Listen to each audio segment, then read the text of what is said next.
Hey everybody, this is Cooper from the Front Row Report, and I am here with Tony Foresta from Iron Reagan. I don't know where you are though. I just hear you. I hear your voice. Yeah, I'm over here. What's going on, man? How are you? I'm good. I'm great. Am I supposed to just talk to you, or am I don't know what I'm... Yeah, you talk to me. Okay. God. Okay, so this is going to be the next to me or something. Do you want me to stand next to you? I don't give a shit. I'm fat, so I don't know if I'll fit. It's a big row. I don't want to packing them on lately too. We can definitely see how this is going to go. So first things first, welcome to Chicago. You've been here a million times. Welcome back. I feel like I should do The Rock. Tony has come back. It's always good to be back in the city of brotherly love. Wait, that's Philly. What? Yeah, right. Welcome back. Tyranny of Will, congratulations. Thank you very much. Awesome record. Thanks a lot. I really personally enjoy it. It. So do they down there. Yeah, exactly. There's a huge crowd. I think Blackhawks just scored, so they're... Yeah, go Hawks, hey. So that being said... thanks. Thank you. You and Phil are in Municipal Waste. For those of you who don't know... So how was bringing in three different members that you're already friends with, how did that change the dynamic of the municipal recording, writing, stuff across the board? Well, Phil, it's weird because Phil moved to a different instrument. You know, he's playing guitar now. Sure. So that was kind of different. He just wanted to play guitar in a band basically, and we're doing it as a fun thing. I don't know. It wasn't really. We just writing songs. It wasn't really a drastic change for me or anything. I've done other bands before, you know. Sure. So it's just kind of like fucking around with your friends, you know. Figure out what happens and see where you go with it, you know. That kind of leads into my next question. You guys have been together about 3 years. Ish. Yeah, weird. I thought it was less than that, but we've really been on the road. Yeah, like 2012. Yeah, somewhere around there. At what point do you guys, as Iron Reagan, not get labeled as a municipal waste side project? I mean, I'm pretty sure that matters. it's. I mean, people that don't know about us say that because I guess it's easy to do. But we've put in so much road work the past few years. I think we've definitely have separated the two. If not, it's the sounds are somewhat similar, obviously, because it has me singing, but. I think people know the difference at this point. If not, they're just not really doing their research so much, or just don't give a shit enough to really give it a good description. To really give a shit, to give a shit. Which is fine, Yeah. I probably don't like their band. I'm just kidding. He does not like your band, that's for sure. So the lyrical differences, pretty black and white. Iron Reagan. A lot of political stuff, and there's some fuck around stuff in there too. Eyeball gore, your kid's an asshole, just whatever. Where Municipal Waste, it's all about let's party, let's fuck things up. I know that I had read that's something that you tried to differentiate. Yeah, I kind of feel that Municipal Waste is more of a trauma version of the world, if that makes sense. Makes perfect sense. And then Iron Reagan's more on a realer. I'm just fucking pissed off. Which in my mind, both things are equally as important. So people need to know about both things. Well, do you think it legitimizes the difference that Iron Reagan's not all about just getting fucked up, or that you, in particular, are just not all about getting fucked up and raising hell, but you do have a mind.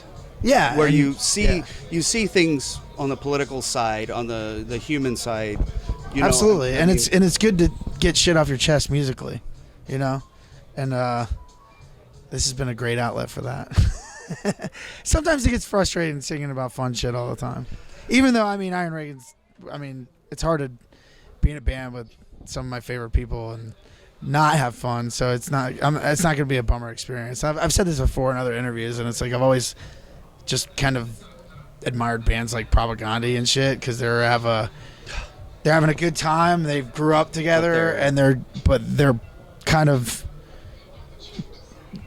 preaching something, but not being preachy about it, and just kind of letting people know what's going on. And hey, you should look over here. And I think our lyrics are a little bit way vaguer than to be preachy, but it's kind of like more with dealing with frustrations and such. You can only do so much in 90 seconds. Yeah, exactly. It's kind of hard. So,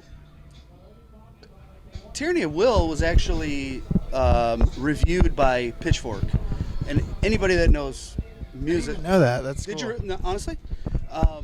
And Pitchfork will either ruin somebody's career that really gives a shit or needs it, cares what they say, or they can kind of make it. So how's my career going with it? I don't know how I don't know how the review. I don't know how the review was. How did my career go? They gave you a 6.2. 6.2. Which, fuck, man. For those elitists, I guess I got to go home now. For those, I guess it's over. For those elitist bastards, that's pretty good. It is good. It is pretty good. So sorry. Congratulations. Congratulations. Thanks. There was one, and I don't recall what it was, but it was like 0. They just gave it a fucking 0. I'm like, oh wow, that's brutal. So yeah, hey, congratulations, Pitchfork Chicago. That's great. Yeah, that's cool. Like, awesome. This is a little bit more of a serious, maybe not, but did you ever have any expectations, success-wise, for Reagan? I mean, municipal waste. No, whether absolutely. Whether it be successful or not. I mean, there's a grand majority of metalheads and people that this is their genre. No municipal waste. Was that kind of the same idea for Reagan? No, and I think that's kind of why Paul left, the band. So I think it was kind of like we did that demo, and I was like, let's just fucking we recorded it. It cost us like not that much money. Like Phil recorded everything, and it sounded cool, and we're like, fuck it, we're just gonna put this online for free.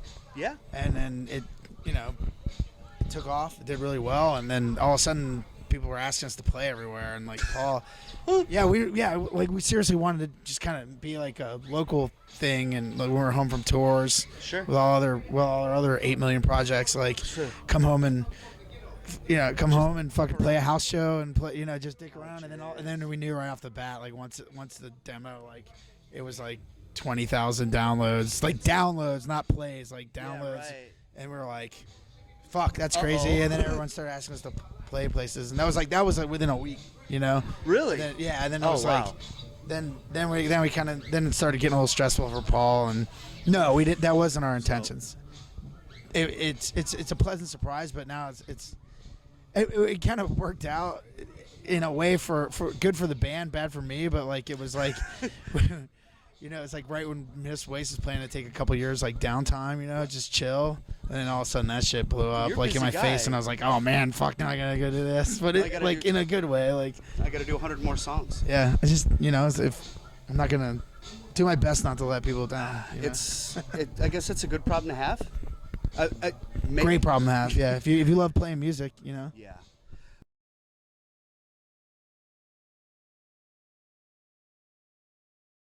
Liquid arson.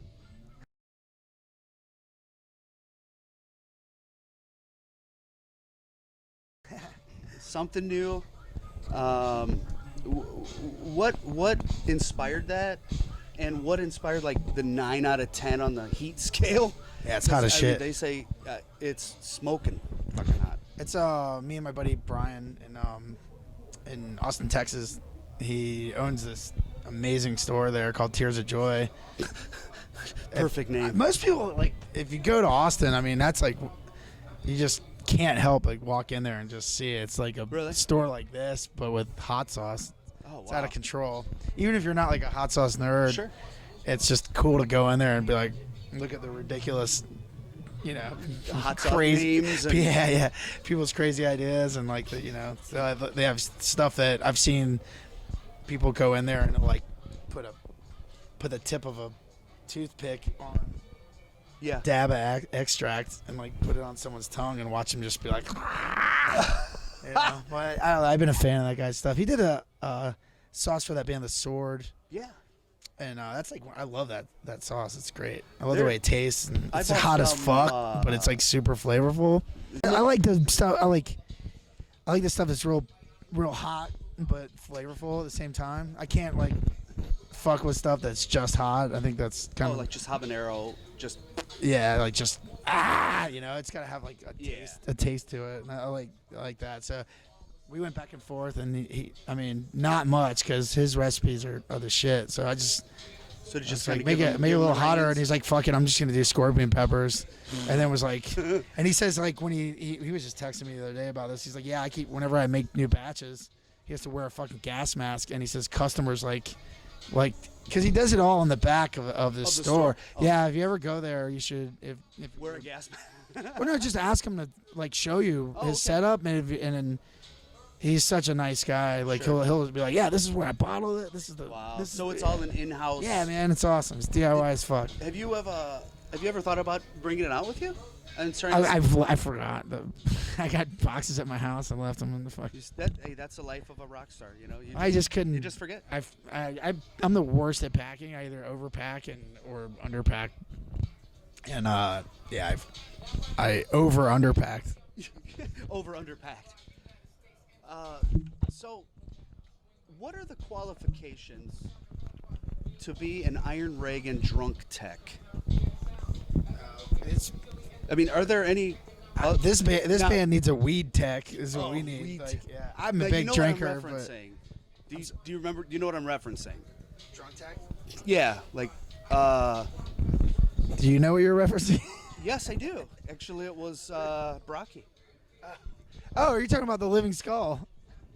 Yes. Yeah, he's our liquor tech, dude. Liquor tech. Okay.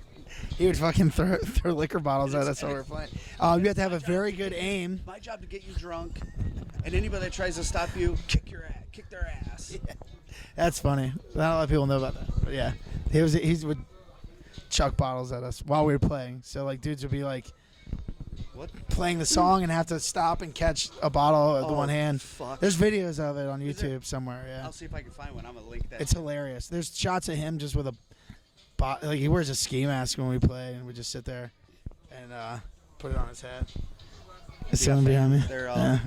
Who put a liquor bottle on his head while we're playing. Just balance it, and then wait till the end of the song. Oh Jesus! I miss that guy. Been talking about him a lot today. Yeah.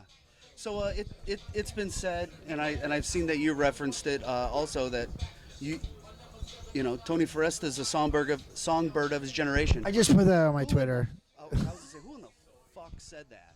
Because I'd like to know who to like. I think I was drunk like bragging about myself sarcastically. I That's saw what that. that I is. was like, wow, what a people like to say I'm the songbird of my generation. like what a. That's kind of like how I guess, yeah.